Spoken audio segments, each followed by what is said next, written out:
여러분 안녕하십니까? 오늘이 2024년 8월 26일 월요일입니다. 자, 잘 키우자 TV에서 무슨 또 개 이야기를 하냐 이렇게 생각하실 수도 있겠지만요. 내 아이나 또 집에서 키우는 반려견이나 다 잘 키우자 TV의 한 범주에 들어간다고 생각하시면 쉽게 이해하실 것입니다. 저희 독자분들 중에는 반려견을 키우는 가정도 꽤 많으시리라 이렇게 생각이 되어서 오늘은 좀 실질적으로 그분들에게 많은 도움을 드리고자 제 경험을 그대로 나누어 드리니까요. 끝까지 영상을 잘 시청하셔가지고 집에서 키우는 반려견이나 아이들도 잘 키워주시기 바랍니다. 저는요, 태어나서 아주 어렸을 때부터 지금까지 쭉 집에는 개를 키우고 있었어요. 뭐 옛날엔 아주 어렸을 때는 장터에서 이렇게 골라온 그 개서부터 또 귀하게 진도견도 구해서 60년대에 키워봤고요. 그 다음에 뭐 주로 세퍼트를 키우다가 나중에 다 무지개 다리를 건넜고요. 그래서 한 15년 전에 한 마리 키워보자 그래가지고 실내견으로 시바견을 입양을 했어요. 제가 사는 곳에서 한 100km 정도 떨어진 곳에 가서 반려견 분양하는 데서 이 시바견 강아지를 한 마리 데려왔습니다.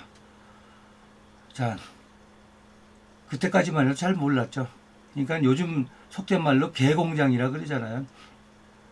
근데 그런 데서 그 반려견을 분양받아서 오는 거는요, 좀 생각을 또 해봐야 될 문제가 있어요. 그런 데서 분양받지 말라는 게 아니고요. 근데 그렇게 속된 말로 개공장 이러면 이제 그 안에서는 그 근친 교배가 많이 이루어집니다. 이랬을 때 유전적으로 큰 문제가 생기는 게 태어나는 아이들이 좀 결함을 많이 가지고 태어나요. 저도 이 아이를 데리고 올 때요. 그냥 그때까지만 해도 몰랐어요. 데리고 와 보니까 위턱하고 아래턱 사이에 이렇게 물리는 게 약 한 1cm가 조금 모자라게 부정교합이 되어 있었어요. 그걸 몰랐어요. 그리고 꼬리도 한 끝이 약간 구부러져 있었고요. 뭐 그것까진 좋은데 더 나쁜 거는 자라면서 이 어떤 소리에 민감한 반응을 일으켜서 막 부들부들 떨다가 이제 막 쓰러지고 막 그런 증상까지 있어가지고요. 아파트에서 경비실에서 이렇게 주기적으로 뭐 이렇게 안내 방송 나오는 것도 나와서 부들부들 떨고 그래서 선을 다 끊어버렸어요. 그래서 얘를 이름이 다스인데 데리고 다니다 보니까 또 추운 한겨울에 유기견으로 어린아이 또 데리고 오다 보니까 이제 아롱이 한 마리 더 키우게 됐고요. 제 사무실에도 무학이라고 대소변을 안 가리는 아주 무식한 학벌이 없는 무학이 한 마리 키우고 있습니다. 그래서 걔는 지금 근처에 3마리고요. 집에 또 유기묘 2마리 이렇게 해서 지금 키우고 또 개를 데리고 산책하다 보니까 길고양이들 밥을 하지 말아야 되는데 저도 하나 둘 주기 시작한 게 지금은 끊을 수도 없고요. 거기다가 그 참새들까지 이렇게 모유를 주다 보니까 비용도 비용이지만 주변에서 욕도 많이 먹어요. 잘 모르시니까 이제 그렇게 얘기를 하겠죠. 참새 같은 경우 도심에 사는 참새들은 굉장히 불쌍합니다. 어디 가서 이 더운 여름에 물 한 모금 제대로 먹을 데가 없어요. 그리고 나달갱이가 어디 있나요? 도심에. 그냥 어디서 흘린 빵부스러기나 뭐 이런 거나 주워 먹고 이러는데요. 어느 정도 유지가 되는 거는 다 굶어 죽거나 먹이 활동하다가 비 맞아 죽거나 이제 그러는데 도심 한가운데는 아파트도 많고 거기는 이제 황조롱이도 삽니다. 그 황조롱이도 이렇게 새끼를 부화해 놓고 먹이를 줘야 되는데 참새가 부족하면은요 황조롱이도 번식을 잘 못합니다. 중국에서는 참새 죽였다가 참새 잡기 운동했다가 몇 천만 명이 굶어 죽은 사건이 있었죠. 그 유명한 모택동의 참새 박멸 작전. 결국 양민들이 다 굶어 죽었죠. 왜? 참새는 여름에는 다 벌레를 잡아먹거든요. 그래서 그 벌레를 안 잡아먹으면요 해충들이 번창하다 보면 중국의 뭐 펄벅에 뭐 메뚜기 뭐 소설도 있지만 한번 휩쓸고 지나가면 곡식이 다 망하죠. 그래서 인간은 자연 환경을 잘 같이 더불어 같이 잘 유지하고 사는 게 인간들 사는 데도 도움이 됩니다. 그래서 요즘은 밤에 참새들이 모이는 곳에다가 곡식을 주고 오는데요. 그 쌀래기 쌀 팔아요. 거기다가 귀리, 그 다음에 우크라이나산 기장, 뭐 이렇게 아주 섞어서 주는데 낮에 줬더니까 얘네들도 자기 모이 주는 걸 알아요. 그래서 제가 나타나면 이쪽 저쪽에서 구름대 같이 한 덩어리 한 덩어리 몰려옵니다. 장관을 이루죠. 동네 사람들이 뭐라 그래요? 거기다 참새 주지 말아요. 자기네 땅에 주는 것도 아닌데도 막 뭐라 그럽니다. 이유는 뭐 똥 싼다고 그러겠죠. 그래서 밤에 이렇게 주고 옵니다. 그래서 이제 본론으로 들어가서요. 이제 집에 키우는 시바견. 이미 수년 전에 제가 이렇게 데리고 가다가 밤에 소변 보는 것을 힘들어하고 혈료를 보니까 이렇게 제가 왜 이렇게 소변 보는 걸 힘들어하지? 그래서 혈료를 보는 걸 후라시 이렇게 비춰보니까 피가 섞여 나와요. 그래서 이제 예전에 제가 세포트 키웠을 때 그때는 뭐 동물병원도 없으니까 뭐 하면 테트라사이클린, 테라마이신을 먹이면 설사하거나 좀 이런 게 멈췄어요. 그래서 요즘은 그 마이신이 안 나오고 세파 계열이 나오니까 그걸 좀 주면 처음엔 좀 괜찮다가 또 피가 나오고 그래서 어느 날 제가 병원을 좀 데려갔어야 되는데 저도 참 곰같이 한두 달 그러다 보니까 얘가 이제 뺑뺑이를 도는 거예요. 소변을 못 보고. 그래서 안 되겠다 싶어가지고 근처 동물병원을 갔으니까 얘는 여기서 안 돼요. 큰 병원으로 가세요. 그래서 그 큰 병원을 갔으니까 거기서도 여기서도 안 된답니다. 그래서 뭐 분당에 더 큰 병원이 있다 그래서 앰뷸런스 제 차가 앰뷸런스가 돼가지고 얘를 태우고 갔죠. 갔더니 그 병원에서도 이틀간 각종 검사만 하는데도 돈이 꽤 나왔어요. 그래서 속으로는 아유 저 동물병원 놈들 다 도둑놈이야 이러고 그 지불하고 또 낫지 그 치료가 안 됐어요. 입원비하고 검사비만 해도 많이 나오고 그리고 하는 말이 여기서는 안 되고 동물외과가 생겼으니까 그쪽으로 가세요. 그래서 또 그 근처에 있는 동물외과를 갔습니다. 그랬더니 원장님이 얘는 수술을 해야 됩니다. 그래서 여러 가지 서류 작성하고 좀 살려주십시오. 그리고 데리고 왔어요.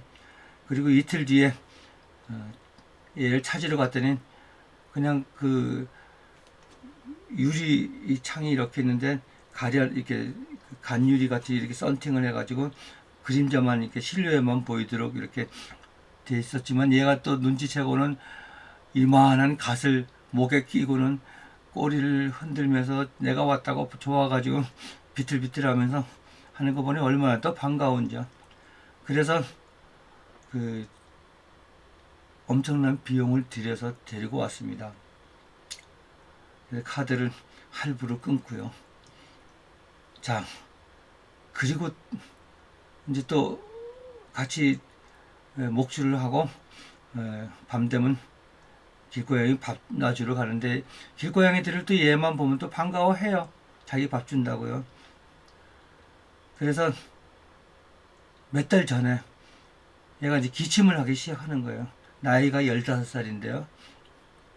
헥헥 거리곤 기침을 합니다. 그것이 점점 심해져요. 거기다가 토하기도 하고요. 그래서 그 유튜브 보다 보면은 이게 그 동물 뭐 이렇게 영상을 이렇게 보다 보면 많이 섞여 나오는 그 광고가 있어요. 뭐 반려견 킥킥거리면 뭐 기관지가 이렇게 좁아들어서 협착증이 생겼으니까 무슨 냠냠 먹여라 뭐 이래가지고 저도 그걸 또 먹였거든요.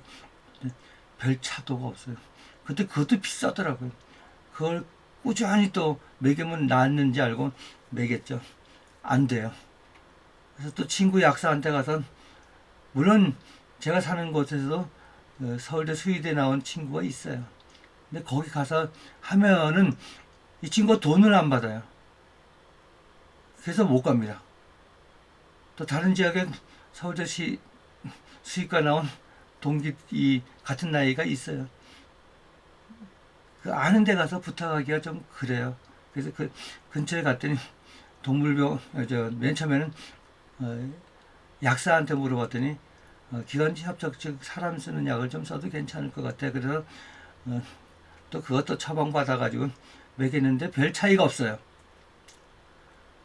자, 그런데 이게 심해지니까요. 밤에 한 잠도 못 자고 캑캑거리는 거예요. 그러면 캑캑거릴 때는 저는 이렇게 하네스 해가지고 착용해가지고 바깥으로 데리고 나갑니다.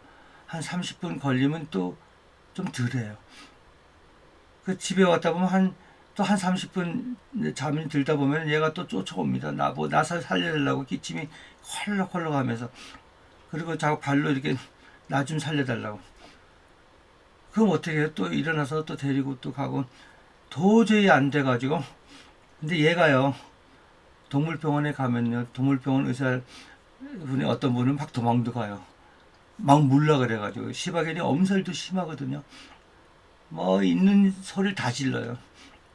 그래서 그 동물병원 원장님이 우리 개 보면 얘는 가정교육이 잘못됐어요. 근데 시바견 특징이 그렇습니다. 그렇다고 물지는 또 않아요. 이렇게 무는 신용만 입만 대죠. 그래서 이미 노령견이고요. 동물병원까지 데려가기도 이게 만만치 않아요. 그래서 그 킥킥거릴 땐 그 사진을 이렇게 동영상을 찍었어요. 제가 스마트폰으로. 그래서 그 가까운 동물병원에 좀 연령이 있는 병원에 원장님한테 가서 내 아이가 이런 증상이 있습니다. 그러니까 그 원장님 하는 얘기가 이제 노견에서 오는 거니까 일단 가슴에 청진기를 좀 대봐야 알고요. 그리고 중요한 거는 초음파 검사나 여러 가지 해봐야 안 돼요. 다 좋은데 제 생각에는 우리 아이가 그거를 하려면 전신 마취를 해야 돼요. 워낙 속된 말로 지랄스러워가지고 이게 도저히 불가능합니다, 선생님. 선생님이 보기엔 일단 동영상 보기에 판단을 하셔서 약을 한번 줘봐서요.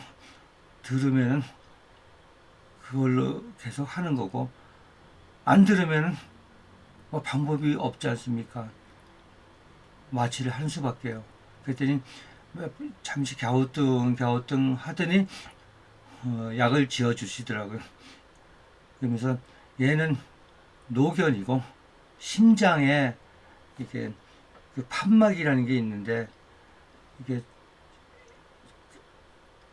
인간 심장하고 똑같아요. 한쪽이 수축하고 하면서 이렇게 자꾸 뿜어주고 전신을 돌게 하고 이렇게 해줘야 되는데 나이 들면은 이 판막이 많이 망가져가지고 닫아줄 때 닫아주지 못하니까 순환이 제대로 안 되면요. 이 폐에 물도 차고 이제 위급한 상황까지 간다 그러더라고요. 그래서 그러면 그건 치료는 어떻게 하죠? 간혹 수술도 하는데 치료비가 2천만 원 정도 나와요 그러더라고요. 그렇지만은 노견이고 그것도 힘들 것 같고 일단 약물 치료는 한번 해봅시다. 제가 한번 일주일 저어봐서 되면은 그 약으로 이제 무지개 다리 건널 때까지 잘 유지해 봅시다. 이렇게 얘기하길래 그러면 저 주세요. 근데 또 이렇게 약을 지로 들어간 사이에 진열대를 이렇게 보니까 예, 많이 덥기도 하고 목욕이나 하면 제대로 시켜줘야지 하니까 뭐 아로마 향 샴푸가 있더라고요. 그래서 그거 2개 같이 해서 약해서 지어서 나오는데 얼마예요? 했으니까 12만 원을 달래요. 12만 원. 샴푸 2개에 일주일치 약이 12만 원. 허걱. 그렇지만 그래도 그거 해주는 게 어디야? 그래서 데리고 나오면서도 투덜투덜거리고 뭐 샴푸 인간 샴푸가 없이 뭐 개 샴푸가 뭐 이렇게 비싸. 저는 병원 가면은 진료비 1,500원에 약값 다 해봐야 보험하면 5,000원이면 일주일치 약 짓거든요. 그래서 와서 그 긴가민가 했지만 약을 먹이니까 한순간 기침이 딱 멎더라고요. 제가 오해를 한 거죠. 걔를 수의병원에 데려가야 되는데 또 개인적으로 그럴 입장이 못 돼서 못 데려갔지만요. 기관지 협착이 아니라 심장에 잘못이 되어 있는 거예요. 심장에. 많이 후회스럽고 걔한테 미안하죠. 맨날 며칠을 2달 가까이를 얘를 고생을 시켰구나. 그리고 한편 고맙기도 한데요. 한 5일째 또 이렇게 인간의 마음은 똑같아. 약값 이렇게 비싸네. 그래서 도대체 무슨 장인데 이렇게 비싸. 그래가지고 그러니까 저한테 컨설팅 받아서 수의대 간 애들이 여러 명 있었어요. 그 중에 2명. 그리고 또 수의사 다른 그 한 사람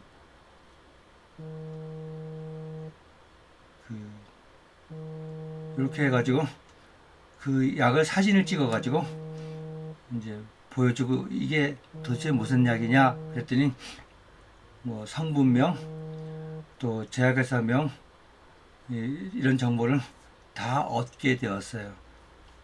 그래서 이제부터 이걸 사가지고 하면은 당분간은 저렴하게 걔한테 약을 줄 수 있겠구나. 그렇잖아요. 일주일에 95,000원이면요. 한 달 사주면 거의 40만 원. 얘가 1년 동안 산다 그러면 걔 약값만 500만 원 나가게 생겼어요. 자, 반려견 키우시는 분은 끝까지 책임질 거 아니면 키우지 마세요. 비용이 많이 듭니다. 그래서 이제 검색 요즘 좋잖아요. 인터넷에 싹 검색을 했는데 열알에 보험약가로 주는 게 65,000원짜리가 있어요. 한 알에 6,500원. 이거를요. 아침 저녁으로 2알 먹여요. 그럼 그 나머지 약값은 뭐예요? 2알만 먹여도 13,000원이에요. 물론 제약회사마다 약간의 차이는 있겠지만요. 그 순간 그 수의사 병원 의사한테 너무너무 미안하더라고요. 저 영감이 저렇게 개 때문에 왔는데 약값은 거의 공짜로 준 거죠. 아주 사악하게 분석을 해도요. 최소한도 일주일분이 10만 원이라 치고 약가 원가는 6만 원이에요. 아주 저렴하게 아주 찾아가지고 6만 원에 그러면 40% 마진을 본 거는 우리가 짜장면 한 그릇 팔아도 40% 마진 부어가지고는 장사가 그 영업장이 유지가 안 되죠. 그쵸? 난 동물 약값이 이렇게 원가가 비싼지 몰랐어요. 그래서 그 다음에 이제 2주치 이제 져서 19만 원이잖아요. 그래서 2주에 19만 원씩 이렇게 져서 집에 와서 또 먹이다 보니까 도대체 우리나라 동물 약값은 왜 이렇게 비싸 원가가. 그래서 외국하고 좀 비교를 좀 해보자 이래가지고 저 캐나다, 호주, 뉴질랜드, 일본, 미국, 요즘 세상이 좋잖아요. 카톡으로 전화 시차만 있지 하면은 거기서 이제 반려견 키우는 친구들 다 전화를 해봤어요. 야, 너네 그 키울 때 병원 안 가니? 그럼 거의 다 병원 간대요. 그래서 야, 그 약간 부담 가지 않아? 그러니까 괜찮아. 여기는 뭐 그렇게 안 비싸 이러더라고요. 그럼 뭐야, 우리나라 수의사 분들은 이거 뭔데 이렇게 약값이 왜 이렇게 비싸? 그러면서 뭐라고 얘기도 못하고 씩씩거리고 이제 전화를 끊고, 저는 과학적이고 객관적인 분석을 안 하면 그런 결과물이 아니면 잘 설명을 안 합니다. 그런 정보를 가지고 막 떠들지 않거든요. 곰곰이 생각을 해봤어요. 왜 우리나라 그 동물병원은 이렇게 비싼가? 깜깜이 생각을 해봤더니까 이건 우리나라 사람들 인식 차이 때문이다. 절대 비싼 게 아닌데 왜 인식 차이냐? 미국이나 뭐 캐나다나 호주나 뉴질랜드나 일본이나 약값 병원, 우리가 사람 병원 가면 되게 비싸요. 그래서 병원에 뭐 일주일치 약 받고, 미국 같은 기준으로 일주일치 약 받고 병원 가서 진료받고 웬만한 주사 맞고 이렇게 오면 거의 50만 원 나와요. 그럼 거기서 미국에서 반려견 수의사한테 갔을 때 3, 40만 원 나와요. 그럼 사람보다 좀 싸네. 뭐 다 병원비는 그러니 이게 인식이 그렇게 돼 있는 거예요. 개 키우면서 아프면 병원 데려가면 사람이나 똑같은, 오히려 말 못하는 짐승은 더 많이 받아야 되는 거 아닌가, 이런 생각들을 가지고, 합리적인 생각을 가지고 있고, 우리나라는 뭐야, 진료비 1,500원에 약값 5, 6천 원이면 뒤집어 쓰는데 개가 거의 10만 원 돈? 우리가 오해하기 딱 좋잖아요.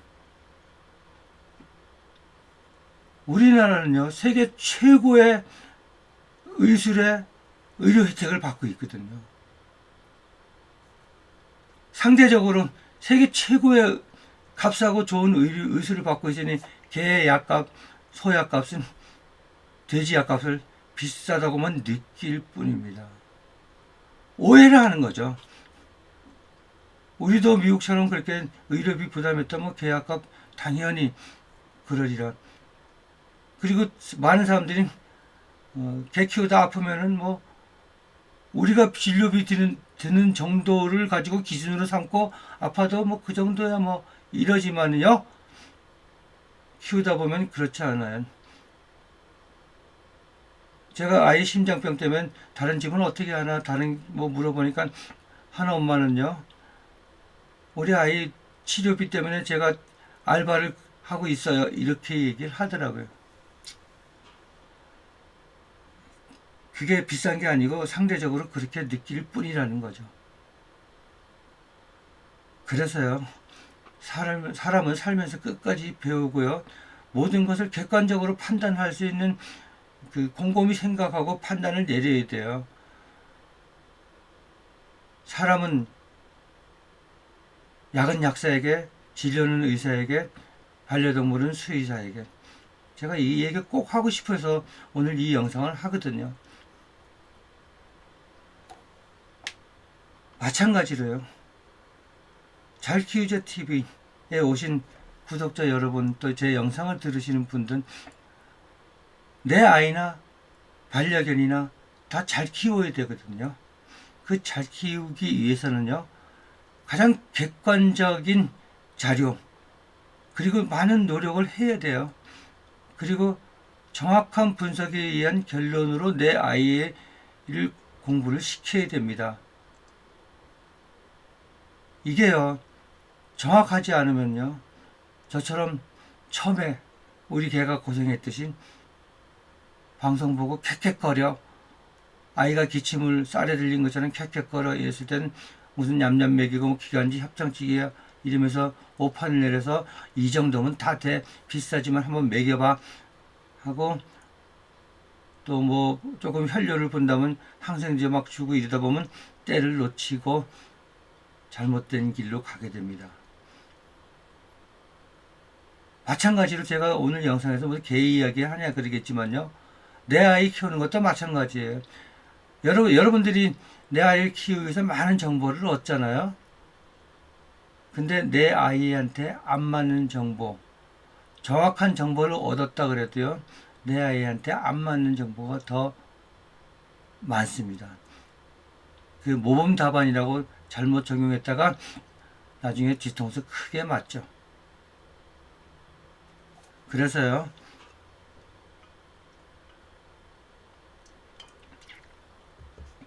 마지막으로 한 가지 팁을 드리면요, 요즘 고3들이 대학을 가잖아요. 제일 안타까운 게 뭔지 아세요? 아이가 시험을 보고 분석조차 안 해요. 수능을 보고요. 요즘 애들은. 분석을 해보면 답이 딱 나오거든요. 왜 그렇게 공부를 열심히 하고도 원하는 대학에 못 갔을까? 틀렸으니까. 점수가 차이 나니까. 근데 그 왜 점수 차이 났는지 그걸 정확하게 봐야 되거든요. 그래서 내 아이가 원하는 대학에 못 가는 이유는요, 훌륭한 참고서가 없거나 훌륭한 문제지가 없거나 내 아이를 가르쳐줄 훌륭한 선생이 없어서 못 가는 세상은 절대로 아니라는 거예요. 왜 틀리냐 보면요, 충분히 풀 수 있는 문제, 눈 감고도 풀 수 있는 문제를 틀려서 못 가요. 안타까운 상황입니다. 예전에는 그런 게 흔치 않은데 요즘 애들은 자기가 어느 정도 제대로 했으면 그런 문제가 그 점수를 다 그런 식으로 잃고 말아요. 이거는요, 엄마표로 교정을 해줄 수 있거든요. 그리고 너무 나이가 들면은요, 참 고치기도 쉽지도 않아요. 그래서 제가 유튜브에서 이건 초등학교 때 엄마표로 이렇게 해서 아이가 커서 고등학교 가서 내신을 받거나 수능을 볼 땐 제발 이렇게 허접하게 틀리는 일, 이걸 좀 방지해달라 해가지고 멤버십을 하거든요. 거긴 자세히 다 나와 있어요. 그대로만 하면은 아이가 풀 수 있는 문제를 틀려서 원하는 대학 못 가는 일은 거의 없을 겁니다. 제대로 했을 때요. 그것도 제대로 안 하면 뭐 방법은 없는 거죠. 자, 제가 잘 키우자 TV에서 무슨 반려견, 애완견, 애묘, 뭐 지나가는 날아가는 참새 얘기한다고 뭐 간판이 저게 뭐야 이러시겠지만 결론은요, 사람 교육이나 개나 잘 키우려면 방법은 지향하는 목표는 똑같습니다. 내 아이 잘 키우시려면요, 제가 늘 강조하는 거 있죠. 이런 걸 부모, 이건 뭐 무슨 과목이 있는 거야, 아는 문제 틀리는 거 없애는 교재 뭐 이런 거 있으면 얼른 보라 그러겠죠. 그런 건 없습니다. 있다 그래도 잘못된 거예요. 이건 부모님이 아니면 못 고쳐줍니다. 자, 긴 시간 개로 시작해서 진짜 뭐 같은 결과, 수능 결과 나오는 걸로 끝낼 그 매집을 또 맺게 되네요. 자, 영상 끝까지 들으셨으면요, 개를 키우시려면 끝까지 책임지지 않으시려면 키우지 마라. 비용은 든다. 근데 그 비용은 우리가 사람 진료비하고 비교해서 비싸다고 판단하지 마라. 전체적인 글로벌 스탠다드에 맞춰서 봤을 때 비싼 건 아니다. 그리고 키우던 게 돈 많이 든다고, 뭐 환경이 안 좋아졌다고, 또 아이가 태어났다고 버리지 마세요. 한번 끝까지 책임질 거 아니면 절대로 키우지 마십시오. 제발 부탁을 드립니다. 자, 영상 끝까지 들어주셔서 대단히 감사합니다.